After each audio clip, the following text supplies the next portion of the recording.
redzējuši to, cik maz ir pētījumu, kas pievēršās šiem svarīgajiem cilvēku uzvedības aspektiem. Pat neskatoties uz to, ka ir atsevišķi pētījumi, pieeja, kas tiek izmantota, metodas, kas tiek izmantotas šajos pētījumos, nav konsekventa. Pētījums šajā jomā ir veikuši dažādu zinātnisko nozaru speciālisti, un bieži vien tādējādi arī pētījumu pamatojums un arī metodas atšķirās. Bieži vien šīs metodas ir vājas, un uz tām nevar īpaši labi paļauties, kas attiecās uz psiholoģijas literatūru. Lielākā daļa psiholoģijas literatūras tātad ļoti specifiski apskata šos te vidas jautājumus, ignorējot daudzus aizraujošus konstatējumus, ko ir veikuši citu nozaru speciālisti. Es domāju, ka tas ļoti skaidri parāda to, kā ir nepieciešams nākotnē strādājot citā virzienā. Abrahams jau ir sācis norādīt mums, kurā virzienā ir jādodās, un viņš ir norādījis, ka neskatoties uz plašo piemērošanu, plašo vidē draudzīgo metožu piemērošanu, ir nepieciešams tomēr plašāk izpētīt to, ar kādām metodēm varētu panākt attieksmes maiņu. Un viņš kopā ar citiem pētniekiem, kā piemēram De Young, norāda, ka ir nepieciešams pārslēgt savu uzmanību un konkrēti paskatīties uz atsevišķām organizācijas daļām, jeb darbībām, kas ir jāmaina, lai panāktu pārmaiņas visā organizācijā kopumā. Nedrīkst tikai vienkārši koncentrēties uz attieksmes maiņas jautājumiem. Ir vēl vairāki citi šķēršļi. Piemēram, individu agrākā uzvedība, tāpat tās arī tas, cik nozīmīgi ir iesaistīt cilvēkus, cik to līdzdalība ir svarīga, tāpat tās arī, cik svarīga ir individuālo mērķu noteikšanas loma, kā arī tāpat tās individu informēšana par viņu sniegumu, jeb darba rezultātiem. Šeit, piemēram, ir atsevišķas jomas, ko Abrahams ir norādījis, uz kurām mums vajadzētu koncentrēties, un es gribētu uzsvērt, piemēram, tātad šīs te procedūras, jeb kārtību, kāda tiek izveidota organizācijām, tāpat tās arī līdzdalību un atgriezenisko saiti. Un es tātad gribētu ar savu kolēģi Jores kungu norādīt, kas būtu darāms nākotnē, un šī ir fantastiska vieta, kur to teikt. Mums ir nepieciešams, lai panāktu šīs te pārmaiņas, nepieciešams pārstrādāt šīs te iniciatīvas, vairāk iestrādājot tajās šo pārmaiņu elementu. Ir nepieciešams pāriet no vidē draudzīgās uzvedības marginalizācijas uz popularizēšanu. Ir nepieciešams tāpat tās arī efektīvi iedarboties ar psiholoģiskām metodēm cilvēkam, lai mainītu viņu uzvedību, un, kā jau minēju, ir nepieciešams tiešām atteikties pret šo problēmu kā pret pārmaiņām. Pretējā gadījumā organizācijās nekas nemainīsies. Un tā vietā, lai koncentrētos uz attieksmes maiņu, daudzi noteikti piekritīs, ka faktiski vajadzētu koncentrēties uz uzvedības maiņu. Tas ir daudz vienkāršāk izdarāms, daudz ātrāk izdarāms nekā attieksmes maiņas gadījumā. Un ļaujiet man minēt vienu piemēru. Starp daudziem varētu varbūt izcelt šo piemēru. Es veicu konsultēšanas pakalpojumus vienai no organizācijām, kas strādāja mūzikas industrijā, kur tātad organizācijas ietvaros bija ļoti slikts attiecības starp dažādu nodaļu darbiniekiem. Kāds lika priekšā, ka vajadzētu organizācijai šajā uzņēmumā tā atpūtas telpās izvietot biljārdu galdu. Un izrādījās, ka tam bija milzīgi panākumi, jo tas saliedēja kolektīvu, cilvēki kopā spēlēja šo te biljārdu, mainījās viņu uzvedību, un pavisam īsā laikā cilvēki, kas iepriekš diezgan lielā mērā konfliktēja ar saviem kolēģiem, kļuva par labiem draugiem šiem kolēģiem. Lūk, jums spilgts piemērs uz uzvedības maiņai, un tas arī raksturo manis teikto par to, cik svarīgi ir mainīt šo uzvedību.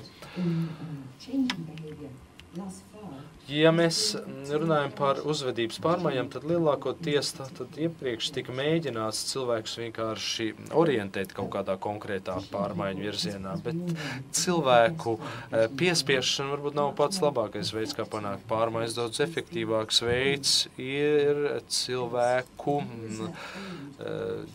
cilvēku rosināšana, iesaistot cilvēkus, padarot viņus līdzatbildīgus, iekarojot cilvēku prātus un sirdis, pārliecinot viņus, mēs spēsim panākt pārmaiņas. Tāds ir arī šīs konferences mērķis, cik noprotu. Savas īsās prezentācijas noslēgumā gribētu pavisam īsi parunāt un tiešām pavisam īsi minēt, kādi ir svarīgākie nākotnes uzdevumi, lai mēs varētu nodrošināt līdzsvarotu attīstību un vidē draudzīgu attīstību nākotnē. Es domāju, ka mums ir jāsāk ar to, ka ir jāiesaistās pētījumos, kas koncentrējās uz jautājumiem, ko jau minēju šodien. Mums ir jākoncentrējās uz to, kā mēs panākam konkrētu uzvedību. Ne tikai jāpēta ir šis te iniciatīvas, ne tikai attieksme, bet jāpēta ir arī pasākumi, ar kuriem tiek panākta uzvedības maiņa. Tāpatās mums ir arī nepieciešams padomāt, kā tātad izpētīt dažādus attieksmes modeļus, ir nepieciešams jāskatās arī uz tādiem attieksmes aspektiem, kā piemēram dzimums, kā dzimums ietekmē attieksmi.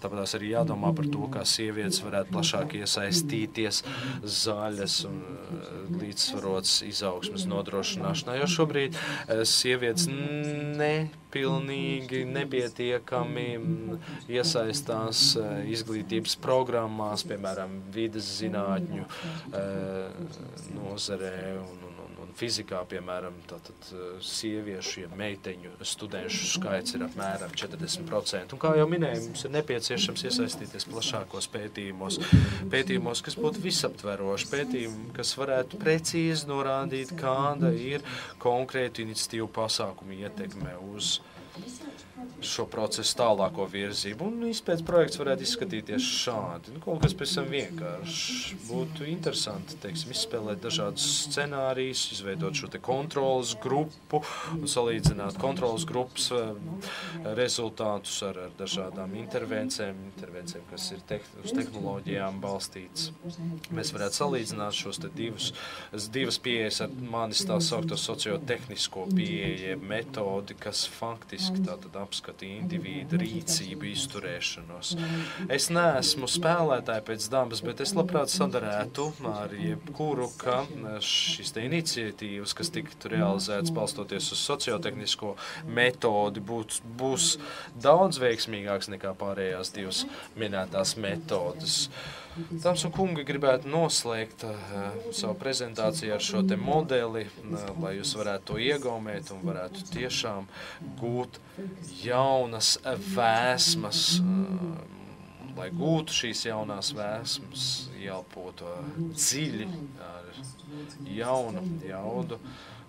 Mums ir nepieciešams iniciatīvas, kas ir skaidri atrunātas, kuras nāk no darbiniekiem, nevis no vadības, tātad nevis vadības noteiktas, bet darbinieku ierosinātas darbības, kas ir vērstas uz dabas uzlabošanu, jo šīm darbībām ir jānododās gan ar prātu, gan ar sirdi. Ar šīm domām gribētu arī nobeigt savu prezentāciju. Ja jums ir kādi jautājumi, varat droši griezties pie Florina Joras, mana kolēģa, vai rakstīt mana gloria.mossa@baks.ac.uk, un kad jūs rakstiet mums e-pastu, atcerieties par šiem skaistiem zaļajiem mežiem, kuru vidū atrodās mūsu universitāte. Paldies par uzmanību! Paldies! Nē, prom mums ir komentāri, jautājumi, varbūt sāksim ar jautājumiem. Tad lūdzu, tātad jums tiks iedots mikrofons, lai jūs varētu uzdot jautājumu, kur tad mums ir cilvēks atbild par mikrofonu, bet labi, došu mikrofonu jums. Paldies liels jums par jauko skaidrojumu, par teorētiskajām pieejām, bet es gribēju uzdot jums konkrēti personiski jautājumu, kādi ir jūsu personiskie darbi, kā jūs veicinat līdzsvarot attīstību. Jūs varat padalīties arī ar tām idejām vai tiem soļiem, ko jūs jau esat spērusi, idejām, ko jūs esat realizējis, lai nodrošinātu līdzsvarotu attīstību un tā tālāk. Kā jau es minēju, es strādāju tātad sadarbībā ar Florinu Jorasu, profesoru Jorasu. Mēs apdivi ar profesoru gan praktiskā, gan teorētiskā līmenī strādājam pie šīm te nostādnēm.